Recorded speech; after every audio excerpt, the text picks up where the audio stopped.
just want to remind you all that last time we were discussing the poem number 8, that is Meeting Poets, and today we are taking our new chapter, that is Prose 7th, and the title of the prose is Polythene a Disaster. So without wasting any time, let's start its reading now. So here in the first page, it is written that Rakesh, a student of 5th standard, visited his uncle's house with his parents and found a heap of dirt in polythene bags stinking nearby the house. Rakesh and his parents covered their mouths with their handkerchiefs and rushed into the house. Rakesh's uncle and his family warmly welcomed them. अब क्या होता है, राकेश जो 5th class में एक लड़का पढ़ता है वो क्या करता है, अपने अंकल के घर पे जाता है और उसके साथ अकम्पनी करते हैं उसके पेरेंट्स. सो पेरेंट्स क्या करते हैं, उनको रास्ते में एक ढेर दिखाई देता है गंद का जो पॉलीथीन बैग्स में होता है, जिसमें स्मेल बहुत सड़ी हुई आ रही होती है, मतलब बड़ी गंदी स्मेल आ रही होती है उसके हाउस के पास. तो राकेश और उसके पेरेंट्स क्या करते हैं, हैंकरचीफ से, रुमाल से अपने माउथ को कवर कर देते हैं और घर के अंदर आ जाते हैं. सो राकेश के अंकल और उनकी जो फैमिली है वो उनका बहुत अच्छे से वेलकम करते हैं. और अब क्या होता है वो हम आगे पढ़ेंगे. Rakesh, uncle why there is so much of stink outside the house. So Rakesh बोलता है, अंकल यहाँ पर इतनी स्मेल, इतनी बदबू क्यों है. सो वहाँ पर राकेश के अंकल आंसर देते हैं, my dear son, it is because of the dirt in the polythene bags. वो कहते हैं ये किसकी वजह से है, जो गंद है पॉलीथीन बैग्स में उसकी वजह से ये स्मेल आ रही है आपको. ठीक है. तो राकेश बोलता है, व्हाट इज़ पॉलीथीन. राकेश पूछता है पॉलीथीन क्या है. सो वहाँ पर उसके अंकल आंसर देते हैं, polythene it is a tough, light, flexible synthetic resin made by polymerising ethylene, chiefly used for plastic bags, food container and other packaging. तो राकेश के अंकल बोलते हैं ये टफ होता है, स्ट्रांग होता है, लाइट होता है, ठीक है, हल्का होता है, फ्लेक्सिबल होता है और सिंथेटिक होता है. मतलब खुद से बनाया जाता है. किससे बनाया जाता है, जब हम क्या करते हैं, छोटे छोटे से मॉलिक्यूल्स, बड़े बड़े से मॉलिक्यूल्स इथाइलिन के जोड़ के उसको हम क्या बोलते हैं, पॉलीथीन. ठीक है. ये यूज़ कहाँ पर होता है, ये प्लास्टिक बैग्स बनाने में यूज़ होता है, हमारे बहुत से कंटेनर्स में यूज़ होता है, जैसे जैम आ गया, अचार आ गया, घी का डब्बा आ गया, वहाँ पे ये यूज़ होता है, और बाकी पैकेजिंग आइटम्स में ये यूज़ होता है.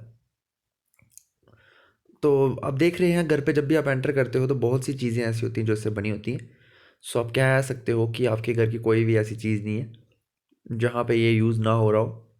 ठीक है. आजकल तो प्लेट्स भी प्लास्टिक की होती हैं. अब राकेश बोलता है, हु डिस्कवर्ड इट, इसको डिस्कवर किसने किया. सो राकेश के अंकल वहाँ पे आंसर देते हैं, it was discovered by a German scientist Hans von Pechmann. इसको डिस्कवर किया था जर्मनी का एक साइंटिस्ट था जिनका नाम था Hans von Pechmann. He had completely by accident made polythene. वो कहता है उन्होंने अचानक से, गलती से ये क्या बनाया था, पॉलीथीन बनाया था, जो कि क्या है, एक वैक्सी रेजिड्यू है. वैक्सी रेजिड्यू का मतलब ये क्या है, मोम से बचा हुआ जो सामान होता है, मोम का जो गंध होता है जो लास्ट में बच जाता है टेस्ट ट्यूब में, उससे बना था. और he had little idea of the material significance. उसको आइडिया भी नहीं था कि ये जो मटीरियल उसने बनाया है इसकी इंपॉर्टेंस क्या होगी, इसकी ज़रूरत क्या होगी. He was not to know that the substance was an early form of what we use in everyday life. और उसको ये भी नहीं पता था कि ये वो सबस्टांस है जो अभी स्टार्ट की स्टेजेस में है, और आने वाले टाइम पे बहुत ही ज़्यादा इंपॉर्टेंट होने वाला है. So Rakesh, but uncle why are there so many polythene bags. पर अंकल यहाँ पे इतने सारे पॉलीथीन बैग्स क्यों हैं. सो राकेश के फादर आंसर देते हैं, my son, I will tell you the reason for this. मेरे बेटे, मैं तुम्हें अब इसका आंसर बताता हूँ. So Rohit, Rakesh son, uncle I also want to know this. अब राकेश के फादर इस चीज़ का आंसर देते हैं. तो इतने में जो रोहित होता है, राकेश का कज़न, वो कहता है, अंकल मुझे भी ये चीज़ जाननी है. सो राकेश के फादर बोलते हैं, okay dear, but listen carefully and I expect that after listening to me you kids will stop using polythene bags, which we elders have so far failed to do. In fact, you have to make a promise not to use polythene bags and also encourage other kids in your school and neighborhood not to do so. Rakesh and Rohit, all right, we promise it. अब राकेश के father बोलते हैं, मैं बात बता देता हूँ कि क्यों ये इतना ज़्यादा यूज़ होता है. पर मेरी बात को ध्यान से सुनना, और मैं ये एक्सपेक्ट करता हूँ, उम्मीद करता हूँ कि आप जब मेरी बात ये सुनोगे तो आप पॉलीथीन बैग्स का यूज़ करना बंद कर दोगे। जो हमारे एल्डर्स, जो हमसे बड़े लोग हैं, वो अभी तक नहीं कर पाए, शायद तुम बच्चे ये काम कर पाओ। और तुम्हें मुझे ये भी प्रॉमिस करना पड़ेगा कि अब से तुम पॉलीथीन बैग्स यूज़ नहीं करोगे। इनफैक्ट तुम प्रॉमिस करोगे अगले बाकी बच्चों को और अपने नेबरहुड के लोगों को भी कि वो इसको यूज़ ना करें। सो राकेश और वहाँ पे रोहित प्रॉमिस करते हैं अपने पाप और जो राकेश रोहित होता है वो अपने अंकल को प्रॉमिस करता है, और राकेश अपने पापा को, क्योंकि जो रोहित होता है वो राकेश का कज़न है। ठीक है, तो रोहित के पापा उसके अंकल ही हुए। सो अब क्या होता है यहाँ पर, राकेश के फादर आंसर देते हैं, polythene bags are cheap and easy to carry. Polythene bags क्या होते हैं, सस्ते होते हैं और आराम से हम इसको कैरी कर सकते हैं। They are therefore widely use as packing bags, इसीलिए ये बहुत ज़्यादा जगह में यूज़ होते हैं पैकिंग बैग्स के लिए। Most people also find them easy to dispose of, बहुत से लोग इसको बड़ी आसानी से फेंक सकते हैं क्योंकि ये बहुत लाइट होता है, हल्का होता है, and can be easily thrown away, और बड़ी आराम से आप इसको फेंक भी सकते हो कहीं पर भी। While they are rarely found during the 1960s and 70s, their usage has increased at an alarming rate since they become popular during 1980s.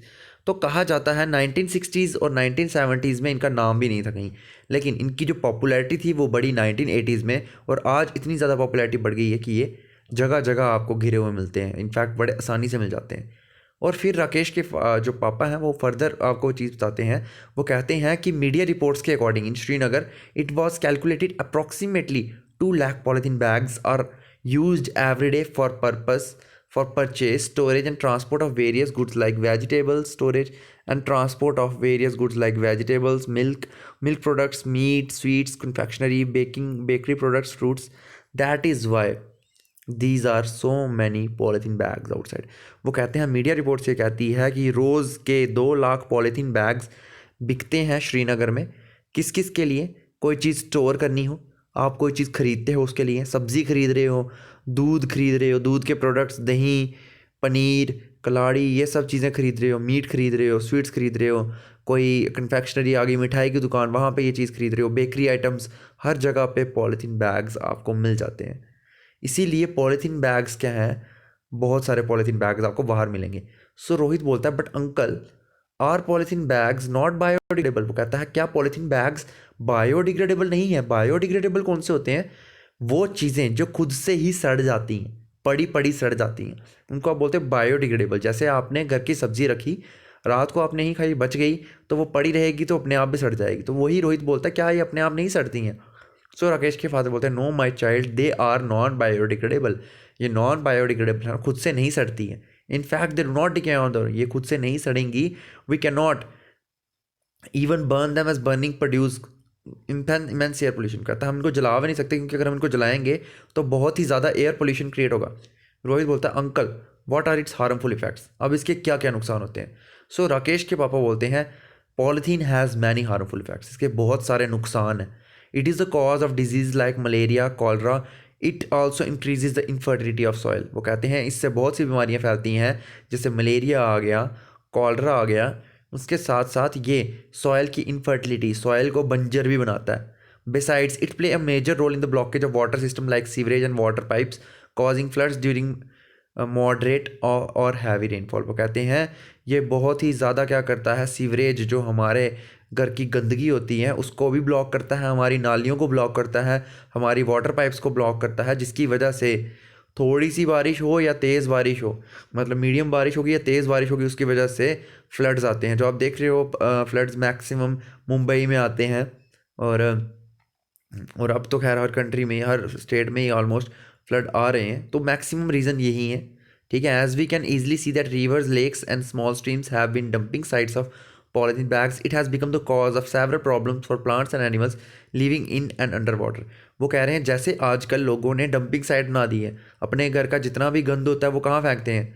नदी में फेंक देते हैं। जैसे हमारी इसमें देविका नदी में फेंक रहे हैं ये, ठीक है, उसके साथ साथ तवी में लोग फेंक रहे हैं गंद। कोई लेक मिल गया तो वहाँ पे फेंक देते हैं, झील में फेंक दिया, ठीक है, छोटे छोटे झरने होंगे वहाँ, छोटे छोटी नदियाँ होंगी, वहाँ गंद फेंक दिया अपना। तो उसकी वजह से क्या होता है, इसको नुकसान सिर्फ प्लांट्स और एनिमल्स को नहीं होता है, और उसके साथ साथ जो प्लांट्स और एनिमल्स पानी के अंदर रह रहे होते हैं और पानी के आसपास रह रहे होते हैं उनको भी नुकसान होता है। अब बोल रहे हैं polythene bags have wide spread and myriad effects on ecosystem. Polythene bags पूरी तरह से अच्छे से फैला हुआ है और इसके बहुत से इफेक्ट्स हैं इकोसिस्टम में। माइरियाड, सो माइरियाड का मतलब होता है बहुत सी संख्या में, ठीक है, तो उसके बहुत सारे इफ़ेक्ट्स हैं। अब आपको बताया है कि ये इकोसिस्टम में लिविंग और नॉन लिविंग कंपोनेंट्स आते हैं, उनकी इंटरेक्शन होती है, आपस में जुड़ते हैं, एक दूसरे पर डिपेंड करते हैं, उसको इकोसिस्टम बोला जाता है। अब पॉलीथीन और पोल्यूशन जो है वो क्या करता है, enters through bio magnification, enters the food chain and increases along the trophic level. अब ये क्या करता है, बायो मैग्नीफिकेशन के थ्रू एंटर करता है। अब बायो मैग्नीफिकेशन क्या होती हैं, जब भी आपको बोला हुआ है कि क्या होता है, मैं यहाँ पर ड्रॉ करता हूँ, मान लो कि एक जगह पे कोई फूड का प्रोडक्ट है, उस फूड के प्रोडक्ट को कौन खा रहा है, एक एनिमल खा रहा है, ठीक है। अब उस फूड प्रोडक्ट में कोई गंध होगा, मान लो इसमें कोई टॉक्सिक सब्सटेंस है, मान लो कोई एसिड है जो 1 मिलीग्राम होगा, तो जब ये एनिमल खाएगा, मान लो 3 चीज़ें खा रहा है, तो उसकी बॉडी में कितना आ जाएगा, 3 मिलीग्राम। इन शॉर्ट मैं आपको बताता हूँ बायो मैग्नीफिकेशन क्या होती है। किसी भी चीज़ के केमिकल्स जो टर्न बाय टर्न चीज़ों में बढ़ते जाते हैं उसको आप बायो मैग्नीफिकेशन बोलते हैं। फूड चेन में, फूड चेन क्या होती है, ये वो चेन होती है इसमें एक ऑर्गेनिज्म दूसरी चीज़ को खाता है। मान लो कि आप एक एनिमल ले रहे हो, मान लो रैबिट, ठीक है। अब ग्रास है, ग्रास में क्या होगा, कोई भी टॉक्सिक सब्सटेंस आ गया, मान लो आपने स्प्रेइंग की ग्रास के ऊपर, और उसमें आपके बहुत से केमिकल्स गिर गए। अब उसको रैबिट खाएगा तो रैबिट की बॉडी में केमिकल्स आ जाएंगे। अब रैबिट को अगर लाइन खाएगा तो लाइन की बॉडी में वो केमिकल्स आ जाएंगे। और लाइन जब क्या करेगा, लाइन जब मर जाएगा, उसको कोई और एनिमल खाएगा तो क्या होगा, उनकी बॉडी में वो केमिकल्स चले जाएंगे। उसकी वजह से क्या होगा, ये केमिकल्स का जो साइज़ है वो बढ़ता जाता है, इसको आप बोलते हो बायोमैग्निफिकेशन। तो ट्रॉफिक लेवल क्या होते हैं, स्टेप्स फूड चेन के, जैसे एक में क्या होते हैं, प्रोड्यूसर जो अपना खाना खुद बनाते हैं, और एक होता है कंज्यूमर्स जो प्रोड्यूसर्स पे डिपेंड करते हैं। तो इस तरह से उनका लेवल क्या होता है, बढ़ता जाता है। प्रोड्यूसर्स वो होते हैं जो अपना खाना खुद बनाते हैं, तो पहला ट्रॉफिक लेवल होता है। फिर उसके बाद आता है उनको कंज्यूमर्स, जो छोटे कंज्यूमर्स होते हैं, प्राइमरी कंज्यूमर्स, तो वो उनको खाते हैं, तो उनका सेकंड ट्रॉफिक लेवल आ गया। फिर सेकेंडरी कंज्यूमर्स आ गए, जिनका थर्ड ट्रॉफिक लेवल आ गया। तो इनको आप बोलते हो फूड चेन में स्टेप्स। अब पॉलीथीन क्या करते हैं, delays transport organic pollutants in the sea and oceans. अब ये क्या करते हैं, पॉलीथीन डेब्रिस का मतलब, डेब्रिस का मतलब होता है कचरा। जो पॉलीथीन का कचरा है वो पॉल्यूटेंट्स जो सी में होते हैं, ओशंस में होते हैं, उनको नुकसान पहुंचाते हैं। और बहुत से मैरीन एनिमल्स जैसे ब्रायोजोन्स हैं, बार्नेकल्स हैं, पॉलीकीट्स हैं, क्रैब्स हैं, मोलस्क हैं, जो यहाँ पे रहते हैं, वो भी प्लास्टिक की वजह से उनको बहुत सा नुकसान हो रहा है, ठीक है। And are transported along the ocean currents to new sites where they act as alien species upsetting the ecological balance of site. इसकी वजह से क्या होता है, जो पॉलीथीन है ये क्या करते हैं, बड़ी बार क्या होता है, तेज़ बहाव के साथ किसी और स्ट्रीम में, किसी और लेक में चले जाते हैं, जिसकी वजह से क्या होता है, वहाँ के भी इकोलॉजिकल बैलेंस का मतलब क्या होता है, आसपास की सराउंडिंग्स जितनी होती हैं एनिमल को सर्वाइव करने में हेल्प करती हैं, उन सभी में जो आपस में उनकी जो कोलैबोरेशन होती है, उनकी जो आपस में एक दूसरे के साथ हेल्प होती है, उसको ये ज़रूर नुकसान पहुँचाती हैं, ठीक है। अब जो है पॉलीथीन जो है वो एक पेट्रोलियम प्रोडक्ट है। पेट्रोलियम क्या होता है, रॉक ऑयल, जो आप पढ़ चुके हो अपनी ज्योग्राफी में, उसका एक प्रोडक्ट है। और ये कहा जाता है इस सस्पेक्टेड ह्यूमन कार्सिनोजेनिक, मतलब ये ह्यूमंस में कैंसर भी कॉज करता है। और स्टडीज़ जब इन्होंने की चूहिया के साथ करके देखी, तो उन्होंने देखा polythene has link to cancer of the colon. तो उसकी जो इंटेस्टाइन थी चूहिया की, उसके इंटेस्टाइन में कैंसर हो गया उसकी वजह से, इसी पॉलीथीन की वजह से। When these polythene bags come in direct contact with food, जब ये डायरेक्ट कॉन्टैक्ट आ जाते हैं खाना में, तो ये क्या करते हैं, in to packaging can reach out into the food and contaminate. ये खाने के अंदर अपने केमिकल्स रिलीज करते हैं और उस खाने को ख़राब कर देते हैं। When burn they release cancer causing gases, जब इनको जलाते हो आप तो ये कैंसर कॉजिंग गैसेस भी रिलीज़ करता है। पॉलीथीन इस तरह से एड्स और थ्रोम्बियोसिस जो डिजीज़ हैं, दो डेडली डिजीज़ हैं, वो भी कॉज करता है। अब Rohit uncle, how does polythene affect the soil, अब सॉइल में पॉलीथीन कैसे अफेक्ट करता है? तो राकेश के फादर आंसर देते हैं, my dear, after remaining in the soil it damages the ecosystem of soil by retarding its carrying capacity. Besides, polythene has the property of non-permeability, so it cuts off respiration of soil system, which in turn not only affects plant life but also other creatures living in the soil. फिर वो बोलता है कि बेटा जो polythene है ये क्या करता है, ये सॉयल सिस्टम को डैमेज कर देता है, नुकसान पहुंचा देता है. सॉयल में जो वाटर कैरिंग कैपेसिटी होती है, वो वाटर को, पानी को एब्जॉर्ब कर सकता है, उसको एब्जॉर्ब नहीं कर पाता है उनके अंदर पॉलीथीन अगर हो तो. ठीक है, इसकी वजह से ये क्या करता है, पॉलीथीन और जो सॉयल होती है, मिट्टी, और जो बाहर हवा जो आपस में एक्सचेंज होता है उन दोनों का, उसको भी रोकता है. जिसकी वजह से क्या होता है, प्लांट की जो ज़िंदगी होती है वो पूरी तरह से ख़त्म हो जाती है और प्लांट्स सड़ जाते हैं. अब प्लांट्स सड़ेंगे, उसके साथ साथ क्या होता है, जो सॉयल के अंदर क्रिएचर्स रह रहे होते हैं, जानवर रह रहे होते हैं, या छोटे छोटे से कीड़े मकोड़े रह रहे होते हैं, उनको भी नुकसान पहुंचता है, उनकी भी डेथ हो जाती है. और वो क्या करते हैं, बहुत बार सॉयल को फर्टाइल बनाने में भी हेल्प करते हैं, उसकी वजह से वो भी नुकसान होता है. तो अब राकेश, पापा, does it affect animals also, क्या पॉलीथीन एनिमल्स को भी अफेक्ट करता है? तो राकेश के फादर आंसर देते हैं, yes my son, these polythene bags that you use on the roads are often eaten by stray animals. वो कहते हैं जो पॉलीथीन बैग्स आप यूज़ करते हो सड़कों पे, इनको कौन खाता है? जो आवारा जानवर होते हैं. स्ट्रे का मतलब होता है आवारा जानवर. जो आवारा जानवर इसको खाते हैं, जिससे उनकी डेथ भी हो जाती है. ठीक है, I remember a news paper reported a couple of years back that around 40 kg of polythene bags were recovered by veterinary surgeons in Rajasthan from the stomach of a dead cow. Also, it is estimated that about 1 billion marine animals die each year due to polythene pollution. वो कहते हैं हाँ बेटा, ये animals को भी नुकसान पहुंचाते हैं, और पॉलीथीन बैग्स जो होते हैं वो आवारा जानवर खाते हुए, मतलब उनको जब खाने को कुछ नहीं मिलता, वो खाने वाली चीज़ पड़ी होगी पॉलीथीन में, वो उसको भी खा लेते हैं उसके साथ.